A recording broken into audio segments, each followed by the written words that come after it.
Hello, this is Darren and Chantal. We're back Hey. talking about adoption. For those of you who are joining us for this video, and if it's your first video, what we're Welcome. doing, welcome. What we're doing is demystifying adoption. We're talking about our experience and what adoption looked like for us, in Hmm. hopes that this will help you in your adoption journey, or if you're thinking about adoption or considering adoption, this will just be a resource for you. So what we have are some questions that we got on offline from a website called adoption.com, and it's just some things that you can use to just demystify adoption. Hmm. So one thing we found when we did talk to people about adoption is that people have so many different myths or disbeliefs about adoption. So that's why we felt like to do this. So we hope this encourages you and helps to change your perspective a little bit more about adoption. So uh, not gonna lie, today's been a challenging day. Trying to get to even sit down to record, but Yeah. we hope that this touches somebody and helps somebody. And hey, we're not perfect. We're perfectly imperfect, like we said before, but we just want to help encourage you today. Okay. So, So the first question we have talks about the other different types of adoption. So I'll just read the question and we'll just go from there. sure. When you first considered adoption, what type of adoption did you prefer? Did your preference ever change? Why or why not? So I'll start off by answering this question. When we first started the adoption journey, I preferred a closed adoption, Hmm. and it was more so of where I was emotionally at that time. Like I didn't want to have to, on top of learning how to parent a child, I didn't want to have to try to deal with the emotions that I don't come have a with cat. I don't know what that is.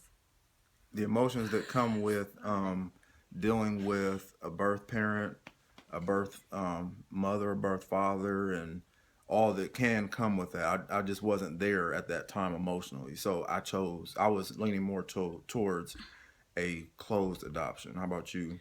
Initially, I was leaning more towards a semi-open, Mm-hmm. and we'll talk about the couple. The differences are open, semi-open, or closed. And so, open adoption is where you have a very open Fluid. relation and fluid Yeah. relationship with the birth parents of your children. And so you may see them on a regular basis, talk to them on the phone. You've at least met at least once, Mm-hmm. and and you have that connection and communication.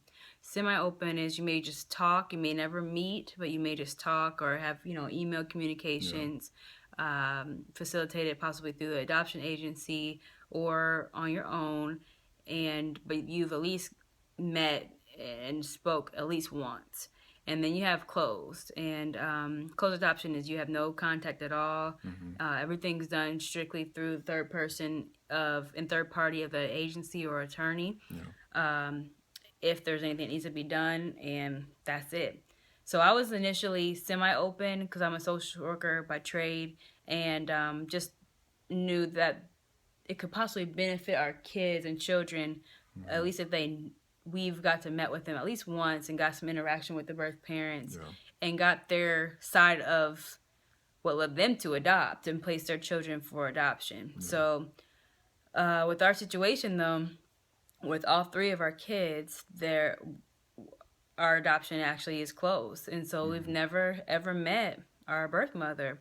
Um, all of our kids are biological siblings, and so that's a really special thing that I Yeah. think we cherish, and that we're so thankful for her for allowing them to stay together and all of us to be a family together. Yeah. So And just to piggyback off that a little bit, yeah. my preference did change after speaking with Chantal Mhm. and after going through a few adoption seminars.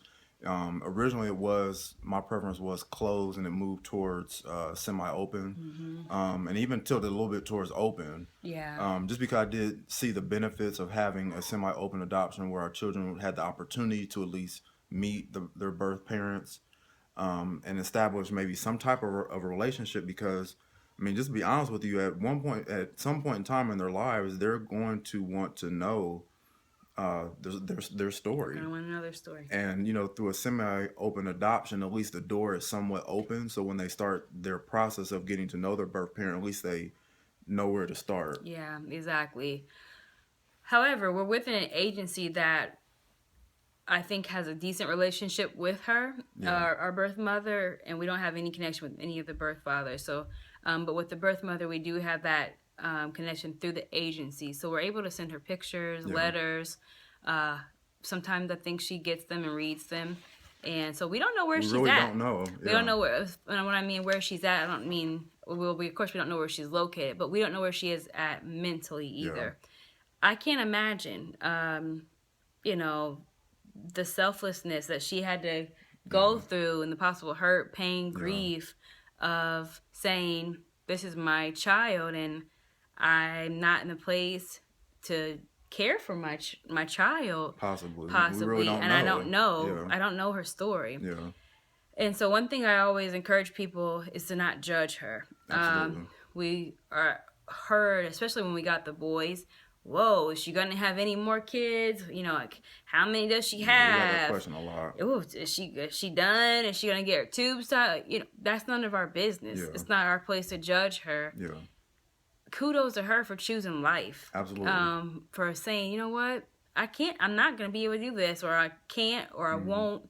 But I'm not going to abort my babies. I'm not going to kill them. Yeah. I'm going to, you know, and so Darren and I are so grateful to her. And if you're watching this, thank you. Thank you.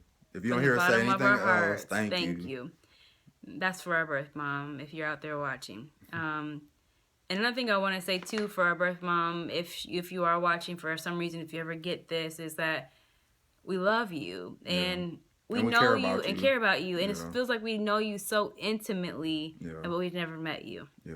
And you bestowed on us the best blessing that we could ever have in our lives through our 3 kids. Yeah. So we're eternally grateful. They are so full of life. They're smart. Mm-hmm. Their personalities are out of this world. Yeah. You know, Chantal and I are blessed every day when we wake up and see their bright eyes saying, "Good morning, mommy." Yeah.